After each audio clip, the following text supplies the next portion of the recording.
Бұл есепте бір ведро бар, ішінде су бар, и ол айналмалы қозғалыс жасап жүр. Яғни мынау соның траекториясы болсын, мынау центр болсын, мына жерде мынау ведро, ішінде су бар.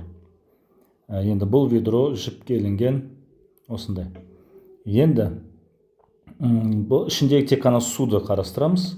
Мына жерге суды бөлек сызып алайын, ол тек қана су. Суға әсер ететін күштерді белгілейік. Ол астыға қарай өзінің жерге тартылыс күші бар, mg дейміз, және ол айналмалы қозғалыс болғасын центр төмен жақта, демек центрге тартқыш үдеу бар. Ал мынау болса оның жылдамдығы болсын, осы бағытта айналып жүр.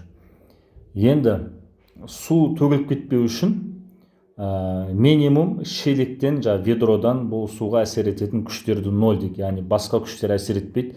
Яғни ведро, шелек өзі су ішінде тұр, бірақ физически ешқандай күш арасында жоқ. Екеуі де бір мынандай бір дене сияқты. Қазір көрсетейін. Мынау ведро арасында как будто бір бос жер бар сияқты. Өте бос жер. И прямой контакт жоқ. Немесе бір-біріне тиіп тұрған жоқ. Соны білдіреді. Минимум осы моментті қарастырамыз. Яғни бұл қарапайым. Ньютонның екінші заңы бойынша толық күш осы суға әсер ететін ол mg, осы тең болу керек ma-ға. Еркін түсу үдеуі центрге тартушы үдеуге тең болу керек, ал ол бізде тең болады v квадрат бөлінген радиусы, а радиус бұл жерде жіптің ұзындығына тең, l-ға. Осы жерден v жылдамдық тең болу керек түбірасты ж көбейтілген l. Бұл минимум осындай жылдамдық. Түбірасты 9,8 дейік, жіптің ұзындығы 60 см, яғни 0,6 метр.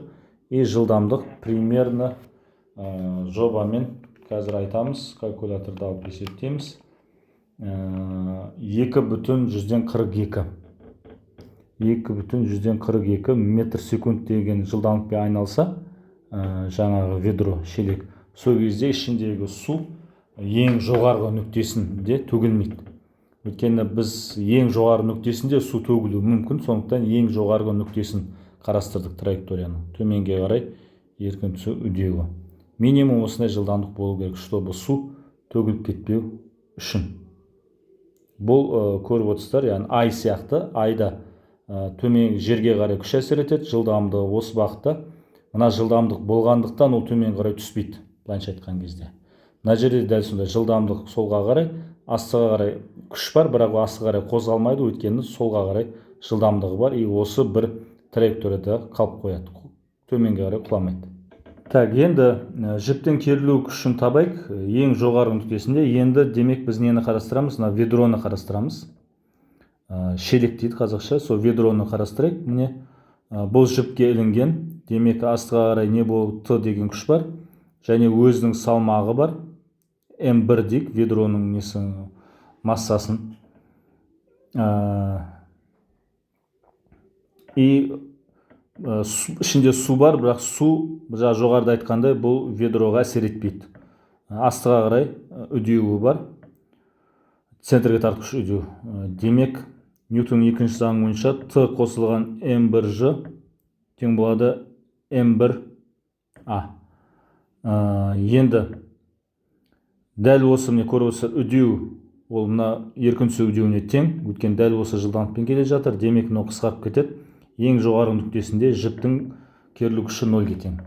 Енді керісінше мына жерде төменгі жағын қарастырамыз. Бұл кезде жоғары қарай Т2 деген күш әсер етсін, мына жағдайда Т1 болсын.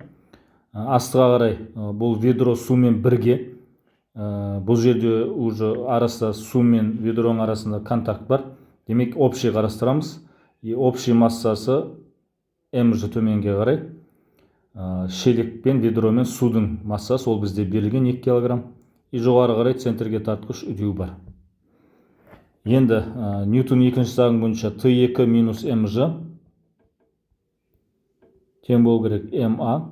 А бізде мына а еркін түсу үдеуіне тең, өйткені v квадрат бөлу l, дәл сол жылдамдық, дәл сол радиус. Демек Т2 минус mg тең mg. Осы жерден Т2 тең 2 mg. Немесе 2 көбейтілген 9-да 8. И примерно 40 ньютон дейік жобалап. Еркін түсу үдеуін 10-ға тең дейік примерно. 40 ньютон болады екен. Жүктің керілу күші ең төменгі траекториясында.